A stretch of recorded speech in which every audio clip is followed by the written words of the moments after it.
আমি ভাবছি যে আপনাদের সামনে একটু শেয়ার করি এবং দেখিয়ে শেয়ার করি, তবে হয়তো আপনারা ভালো করে বুঝতে পারবেন।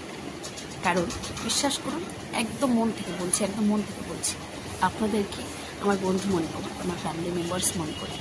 তো আমার মনে হয় না যে এরকম করাটা ঠিক। আজকে সে তার কাজের জন্য সে তার বাড়ি ছাড়া, তার পরিবার ছাড়া, তার ফ্যামিলি ছাড়া, একটু ভেবে দেখেছে? শুধু মাস গেলে সে বেতন পাওয়াটা তার বড় কথা না। তার একটা পারিশ্রমিক তার পরিবারের, তার সংসার চালানোর জন্য সে একটা উপযুক্ত মাইনে পায়। বাকিটা বাকিটা আপনারা একটু ভেবে দেখেন। বর্তমান যা অবস্থা আমাদের দেশে, আপনারা জানেন, যারা যারা জানেন অবশ্যই তারা বুঝতে পারছেন।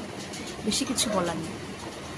আমার পিছনে কেউ লাগতে আসবে না, কেউ না। ভিডিওটা করার একটার মাধ্যম, যদি কোনো রকমভাবে ওনার হাতে লেগে যায়, ওনার সামনে চলে আসে, ভিডিওটা শুধু